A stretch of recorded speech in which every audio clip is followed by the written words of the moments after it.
For the last few weeks, I have been binging the crap out of Stranger Things in order to catch up before the final episodes release on Christmas and New Year's. Shoot, by the time I upload this video, they might already be out. Why did it take me so long, and why did I wait until the last minute? Truthfully, I have no idea, because this show is so up my alley and has so quickly become one of my favorite things ever. As I'm writing this script, I'm on Season 4, and I'm absolutely addicted. I was a massive fan of Season 1. As I said in my video, I was immediately sucked in by the 80s vibe, aesthetic, and music, as well as the eerie yet wondrous sci-fi horror atmosphere. I got so invested in the characters, enjoying their journeys in the opening season while looking forward to where they go next. The story was compelling from start to finish and wrapped up well while teasing what's to come. It was a great season of TV. So naturally, I jumped right into Season 2. People told me it gets better as it goes, and Sadie was joining the cast. What could go wrong? As it turns out, not much. This is another great season that continues the plot threads and character arcs from Season 1 very well,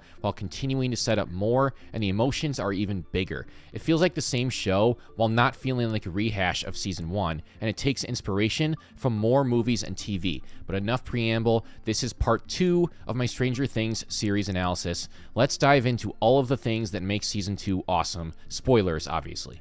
In my Season 1 video, I talked about how great the vibe and aesthetic was, feeling very authentic to the 80s and having all kinds of references to the pop culture of the time. That trend continues here. One of the very first things we see is one of my favorite movies of all time, The Terminator, playing in theaters, and we see a trailer for it on TV not too long after. It came out in October, by the way. I think that should put to bed the debate as to whether it's a horror movie or not. I've always thought it was. Arcades were huge back then, and we see the kids hanging out there in the first episode. That's where they meet Sadie Sink's Max Mayfield, in fact, as she has the high score. There's no way that's Mad Max. Yeah, girls don't play video games. Fantastic line. I mean, gamer girls have only really become normalized fairly recently. It was almost unheard of back then. It's not just pop culture, though. There are references to things going on in the real world as well. The Wheelers have a Reagan Bush sign that we see multiple times. Let's just say I'm not surprised. The 80s music was a massive standout in the first season, and it doesn't have quite as much of a presence here, but hearing Whip It in the first episode was awesome. Push It to the Limit plays during the basketball scene. We also hear Birds Fly by Icicle Works. It's funny because I knew the version from Scream, and I was like, oh, this is a different one, like an alternate version. This is the original. I had just never heard it before, so it sounded strange to me. Weird how that works sometimes. There are a few more at the dance at the end, but I'll wait to talk about those. Despite how much I love this season, I think the 80s-ness was actually one of the weaker points, at least compared to the other seasons. They definitely ramp it up after this. One of the best things about Stranger Things Season 1 was the fact that the Duffer Brothers clearly took inspiration from many other media, but just the right amount to where it always felt like its own thing. This season continues to feel a lot like Stand By Me and The Goonies, with the group of young kids going off on their own on dangerous adventures. I imagine that will continue throughout the whole show, but it also paid homage to some new things as well. While Season 1 was heavily inspired by Alien, this one borrowed a lot from its sequel, Aliens. They have the scanner, there is a military element, they are led into a trap and ambushed by a bunch of creatures, shooting a bunch of demodogs that feel very much like xenomorphs. The guns sound like the guns in Aliens, and the demodogs screeching sounds like the Xenos screeching. Hell, they even cast Paul Reiser in a very similar role to who he played in Aliens. They cleverly play on those preconceived notions, though, as this character ends up helping in the end. The Exorcist was obviously a huge inspiration here as well, as Will is possessed, and burning the Mind Flayer out of him felt very much like an exorcism. Taking inspiration from other things is never bad, as long as you honor it, don't just rip it off and put your own spin on it, which Stranger Things always does. While we're on the topic, let's discuss Paul Reiser's character, Dr. Sam Owens. I think what they did with him this season was absolutely brilliant. They set him up so well to be the Brenner of this season, only to completely pull the rug from under us. First off, he took over Brenner's job, director of operations at Hawkins Lab. We are already primed to not trust that. And on top of that, they cast Paul frickin' Reiser, who played a very similar character in Aliens, a government official who oversaw the operation and turned out to be a massive prick, only in it for the money and set up the soldiers to be killed. Why in the world would we possibly think this guy is one of the good ones? Even his vibe is suspicious at first, but as the season goes along, he starts to question his colleagues and shows more and more empathy for Will and the others. In the end, he puts human lives above profit, above his research, and helps out our protagonists. Quite the fun and satisfying twist, and he survives, so we'll definitely be seeing him down the line. Paul Reiser was a perfect choice for this character, not just because of the fake-out, but also because he brings that veteran experience and gravitas to the role. Season 2 introduces us to the Mind Flayer, which is a nice expansion of the lore from Season 1. In the first season, we saw one Demogorgon and a little bit of the Upside Down. Here, we see the Mind Flayer, which is essentially the big boss of the Upside Down, the entity controlling all of the Demogorgons, or at least so it seems at this point. It infected Will when Will was in the Upside Down, and he still has a psychic connection to it, which torments him throughout the season. Last season, Will was gone, and the other characters spent most of their time trying to find him. In this one, he is very much around, but in just as much danger, and puts his friends and family in danger as well when the Mind Flayer uses him as a spy to see where everyone is in the real world and what they're up to, so it knows where to send the Demodogs. The Mind Flayer is a very scary and effective big bad. Just the look of it is quite intimidating and imposing. The fact that we don't exactly know what it is at first adds to the uneasy feeling we have as well. Similar to Season 1, we slowly learn more and more about what we're up against as the season goes along, which is a great way to keep our attention. Will's dreams are very creepy, as were his drawings, which turn out to be a map of Hawkins. Laying them out all throughout the house was wild, but necessary. Towards the end, we find out some of the Mind Flayer's weaknesses, how to defeat it, and how to get it out of Will for good. What should Season 2 of a show like this do? Continue the plot threads and character arcs from the first season and expand the lore and mythology while still maintaining the same tense atmosphere and sense of intrigue. The Duffer Brothers absolutely accomplished that here. The score by Kyle Dixon and Michael Stein continues to shine as well, heightening the tension and atmosphere.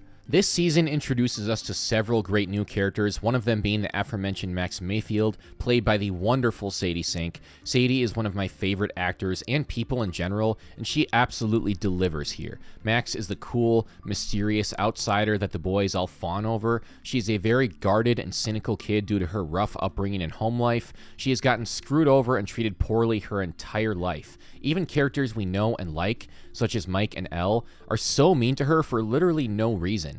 Dustin and Lucas try to include her in the group, and she is skeptical at first, but she finds a new family with them. Certainly better than her real or step family. Her stepbrother is an absolute dick. But when she finally has a sense of belonging, she gets ostracized by Mike. Mike kind of pissed me off this season, not gonna lie, but I'll get to that. Max also doesn't believe Lucas about the Upside Down and Demogorgons. Why would she? Wouldn't any of us at that point? She had no reason to. But once she sees the proof, she is all in, showing her loyalty. Her conversation with Lucas on top of the bus is one of my favorite scenes in the season and the show in general. We understand so much about why she is so hesitant to get attached and trust people in just a few sentences. Her family was broken apart, she had to move away from California, and she lives with her abusive stepbrother. Nothing ever seems to go right for her until now. By the end of the season, Max becomes a full-fledged member of the group and one of my favorite characters in the show, who just continues to get better. She is endlessly complex and interesting. Can't wait to talk more about her as the seasons go along. Sadie Sink is an absolute star.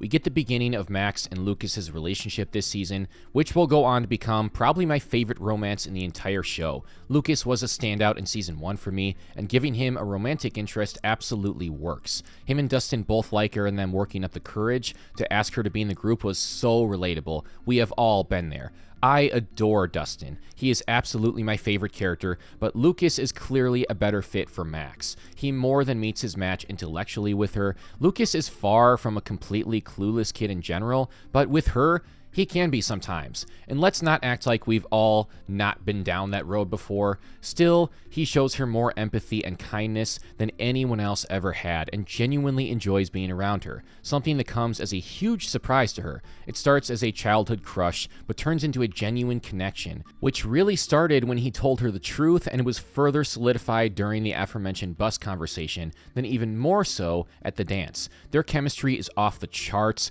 Pairing these two great characters together was a huge home run, and they both only continue to get better as the show goes along, as a couple and separately. Caleb McLaughlin was awesome in Season 1, but he's even better here, definitely growing as an actor before our very eyes. We meet Max's half-brother, Billy, here as well. This somewhat changes in the future, but in this season, Billy is one of, if not the most despicable character in the show so far. He is an unrepentant, unambiguous asshole who treats Max like crap, abuses her, and refuses to let her hang out with Lucas due to what I would assume is racism. They don't explicitly state that, but I can't think of any other reason he would single out Lucas specifically. He's also a bully in school, and we see that with Steve. So yeah, he's just a really unlikable, dangerous person all around, and guess what? His dad is also a massive dick who abused Billy's mom and abuses him all the time, because that is always how it goes. It's a trope, but that's because it's totally realistic.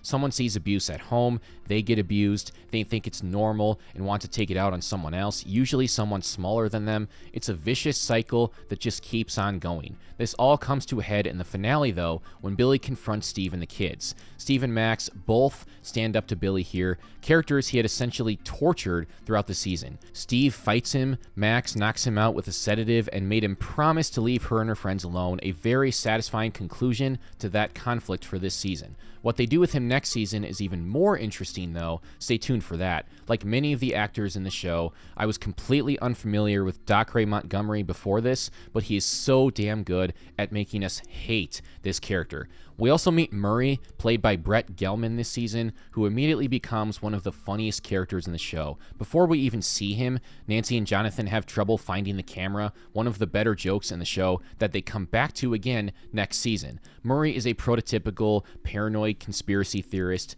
and they could not have picked a better person to play that role than Brett. This show continues to have perfect casting. He's very intelligent and perceptive. He's onto all of the lab's secrets and perfectly diagnoses Nancy and Jonathan's will they won't they situation, which of course he ends up being right about as they hook up literally that night. Murray helps expose the truth behind Barb's death, but it's a half-truth, more palatable to the general public, while also holding Hawkins' lab responsible. In the future seasons, he becomes an even more prominent presence, which is absolutely welcomed. The character is sort of a trope. We have seen this in many other movies and shows before, but when it's so well written and acted, who cares? This character was definitely firing on all cylinders. Another new favorite of mine is Bob Newby, Superhero. Bob is just the nicest guy around. He treats Joyce and her family very well and is always willing to lend a helping hand to anyone, even when he doesn't fully understand the situation they're in or why they need him to do these things. Bob, in all honesty, might be the MVP of this season. He does everything he can to make Joyce feel loved and goes out of his way to form a bond with her kids, even connecting with Will over fears and nightmares. Of course, Bob didn't fully understand what was going on with Will, but he was genuinely trying to help. He's initially thrown off by all of the drawings spread around the house, but puts that aside to deduce that it's a map of Hawkins once again, despite not really knowing the purpose of it. Help first, ask questions later. That was Bob's motto. He helps find and rescue Hopper. He is the only person in the lab amongst a slew of doctors and scientists who knows computer programming and knows how to reset the system and volunteers to do so, which leads to his gut-wrenching death. The emotions were even higher this season, and this was a big part of that. I did kind of see it coming because killing off the most lovable character is a bit of a trope, but that's because it's effective. He thought he was out of it too, that goofy smile on his face.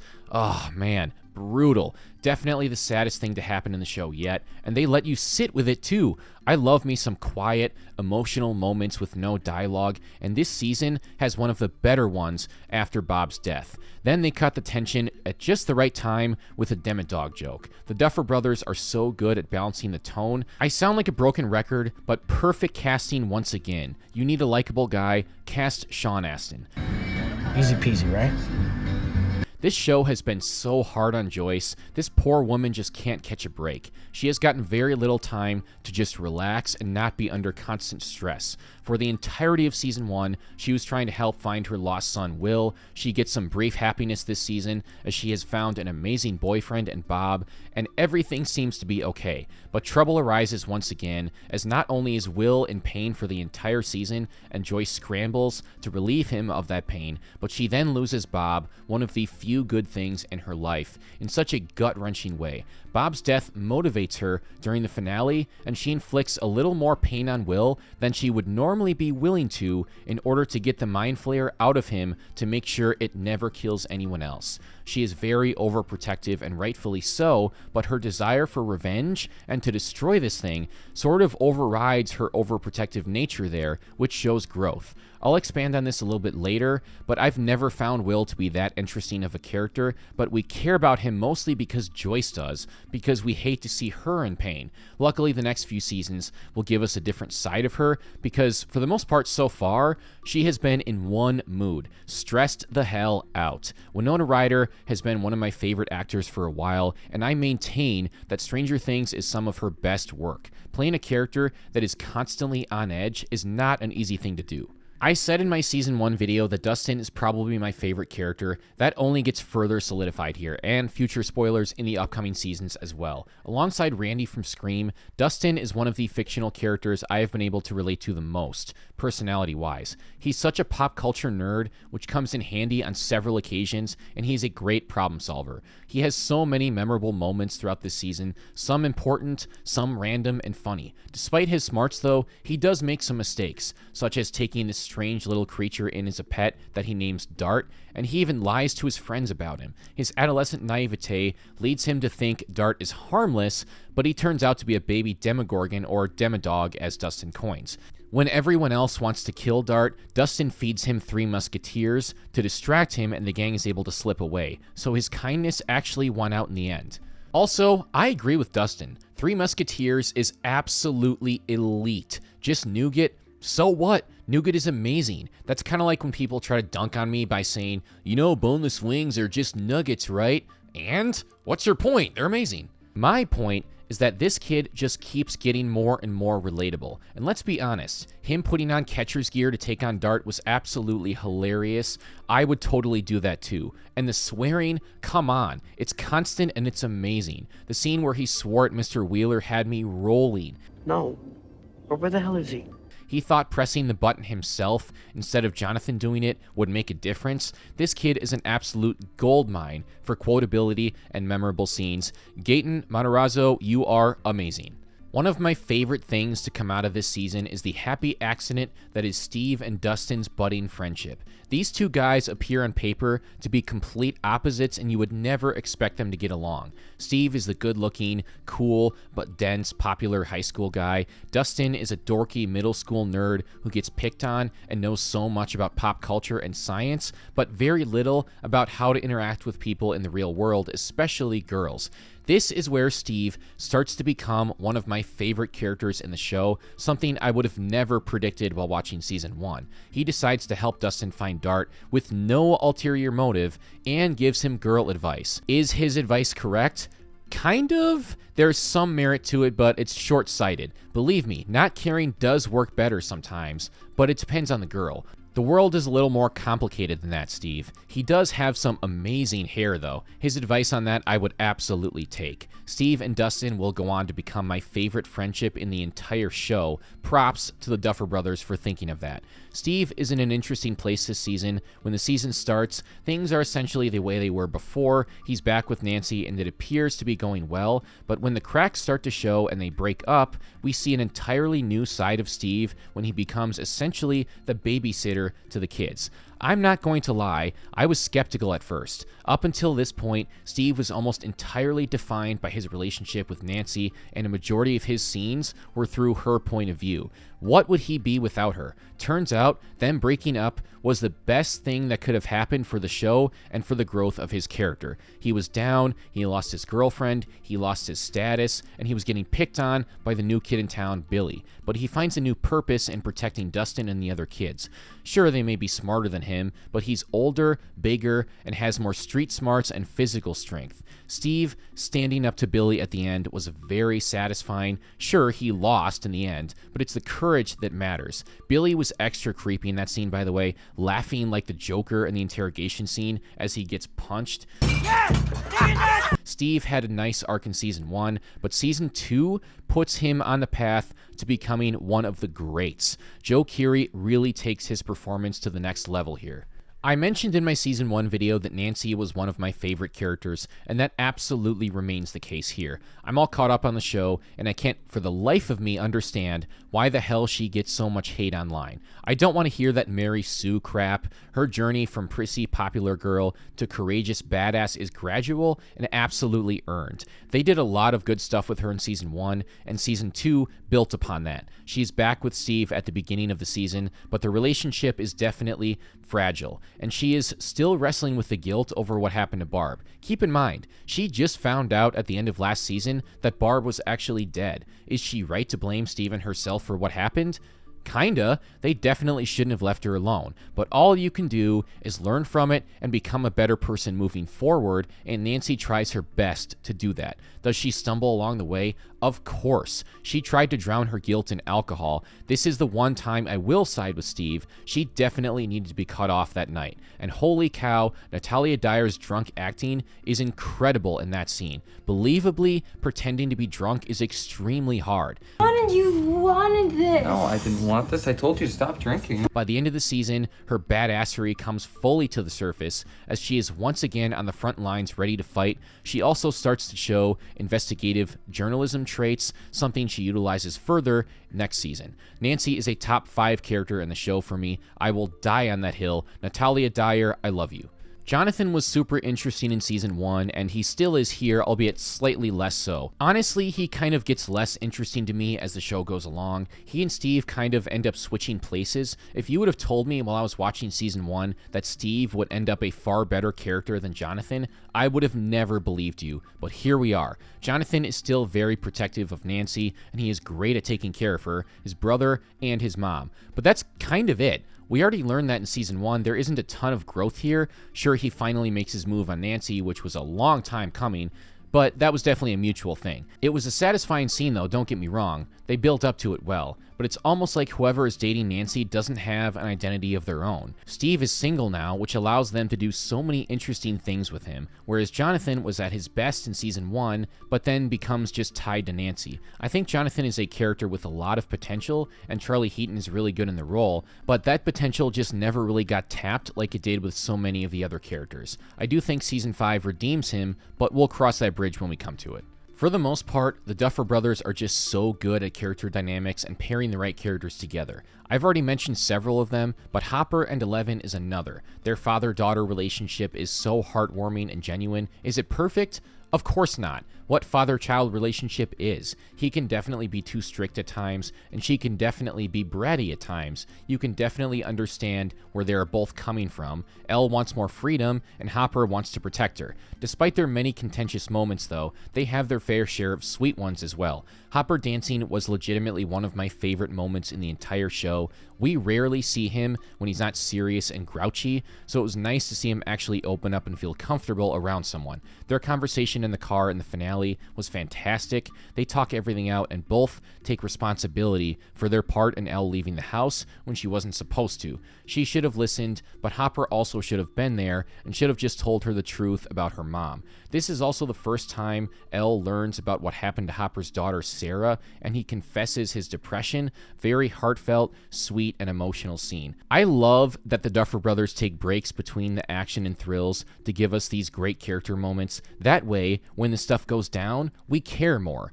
David Harbour and Millie Bobby Brown were great in season 1, and they step it up even more here. It's also obvious that Hopper likes Joyce, but he doesn't act on that because he knows how great of a guy Bob is. He comforts her after Bob's death as a friend, which was a perfect way to handle that. One of the biggest questions posed in season 1 was what really happened to Elle's mom? What caused her to be in that catatonic state? We get that answer here, and it's pretty brutal. Her mom, Terry, was part of a government experiment, and Elle was taken from her at birth. When Terry tried to get Elle, or Jane as she named her, back, she shot and killed a security guard and was essentially lobotomized by Brenner. Absolutely devastating. Elle disobeys Hopper and goes on a journey to discover these answers. Despite the state Terry is in, Elle is still able to communicate with her through a psychic connection. Elle uses this astral projection ability a lot more this season, and it comes in handy not only with this, but also defeating the Mind Flayer as well. Did they need to spend as much time as they did on Elle's journey? No, and I will get to that in a second, but it was definitely important for her character arc, and the scenes with her mom were quite emotional. Elle still doesn't know much about how to interact with people in the real world, but she is slowly learning as the show goes along. Speaking of which, let's talk about the massive elephant in the room that is episode 7, The Lost Sister. This episode has by far the lowest rating on IMDb in the entire show. That is until season 5, and I was quite taken aback when I saw it. After watching the episode, yeah, I kind of get it. It's not terrible or offensive or anything. It doesn't make any choices that ruin the show. It's just very out of place. I totally understand what they were doing, and it was cool that they called back to something they set up in the first episode that we had kind of forgotten about at that point. Kali is potentially a very interesting character. Elle has an important arc, and it leads to her going back home where she belongs. But did we really need a whole episode dedicated to this? If anything, they should have kept more of a balance. The previous episode ended on such a thrilling cliffhanger, with the Demodogs about to come out of the portal and attack everyone at Hawkins' lab. Then we get this, which is nowhere near as interesting. It's fine, it just felt like a massive sidetrack that screeched the flow of the season to a halt. Undoubtedly the black sheep of this season, and the show in general, it sticks out like a sore thumb. And then we have Mike. Spoilers, but I think Mike has gotten significantly less interesting after season 1. It's kind of like after getting attached to and taking care of Elle, they didn't really know what to do with him, almost the opposite of the Steve and Jonathan situation. He is without Elle for most of the season, believing her to be dead, and is kind of just there most of the time. It also seems like he got less mature and emotionally intelligent, as he is very petty and cruel to Max for literally no reason, someone who just wants to be a part of the group. He also absolutely flipped out on Hopper without thinking for a second maybe he was right to keep Elle hidden for a while to protect her. Even if Mike doesn't agree, at least understand his perspective. He is a kid, yes, but this doesn't really seem like the same kid from the first season. He went backwards, and now that I'm caught up, I have to say that unfortunately, he doesn't get much better. Mike was definitely one of my least favorite characters this season. He has his moments, like sharing memories with Will, but he honestly just bugged me most of the time. Finn Wolfhard is a very talented dude, but pretty much all of the other characters got much better writing here. His scenes with Elle were nice, but those were all in last episode. I'm not going to lie, Will is somewhat of a forgettable character for me too, and the upcoming seasons do very little to change that. He has, in a way, been the central character of the first 2 seasons. He is the one who is always in danger, but that sort of just makes him a damsel in distress. I've never found him to be a particularly interesting character in and of himself. I always find myself more interested in the characters around him trying to save him. I'm trying as hard as I can to put Noah's personal beliefs aside, and I won't really get into that, but if you've seen my video about the Melissa Barrera Scream situation, you know my thoughts. I just don't really think Noah Schnapp is a very good actor. I said in my season 1 video that I am not afraid to say when a child actor is not working for me, but they all did that season, but we barely got any of Noah.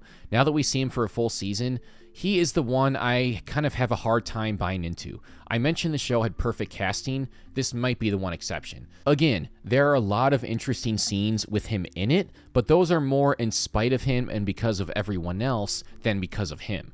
Once again, the final confrontation was great. The characters were in separate groups for most of the season, then converged to make the plan, then separate again. Something the Duffer Brothers tend to do a lot, and it always works. They take a proper moment to mourn Bob, then get right back to business as he would have wanted. Every character brings something to the table and contributes to the victory. No one gets sidelined. Will figures out that all the creatures are connected. Dustin and Lucas use their D&D knowledge to figure out the Mind Flayer is at the center of it. Pop culture expertise coming in handy once again. Hopper uses his knowledge of Morse code. Joyce, Nancy, and Jonathan come up with the idea to heat Will up to sever his connection to the Mind Flayer. Why did that take so long, by the way? He said very early on that he likes it cold. Come on, guys, get with the program. Better late than never, I guess. Joyce, Jonathan, and Mike share memories with Will to try to break through to him in one of the most heartfelt sequences in the show. Why did nobody think to unplug the phone, though? Nancy throwing it was awesome, as was her at the front lines with the gun once again. She is a badass, I don't care what anyone says. Elle arriving at just the right time was a huge fist pump moment that led perfectly right into the finale. They couldn't have done it without her either. She needed to close the gate. Everyone works together, but separately, to get the job done. Hopper and Elle Elle close the gate, Joyce, Nancy, and Jonathan heat Will up to get the Mind Flayer out, and Steve and the kids draw the Demodogs away from the gate. Teamwork! Dustin gets his final moment with Dart, knowing he is about to die along with the rest of them. The world is saved for now, everyone survives, and they finally have a funeral for Barbara. Just like season 1, we know it's not fully the end, but the main conflict for this season was resolved, and there is the perfect little tease at the end for what's to come. Do we know what it means? Not really, but it's very ominous and we know there's more coming, and that's enough. The middle school dance scene at the end is just so damn good. It is legitimately one of my favorite scenes in the entire show. It's filled with so many great character moments, so many plot threads pay off, and of course, the music is great. Mike and Elle finally get together, as do Max and Lucas. Lucas tries his hardest to fumble it, but Max won't let him. Are you trying to ask me to dance, Stalker? No, of course not. Dustin uses the hairspray that Steve told him to, yet he has trouble finding anyone to dance with. Poor kid. And then we get one of the sweetest moments in the entire show when Nancy dances with Dustin. I cried tears of joy when that happened. Out of all my brother's friends, you're my favorite.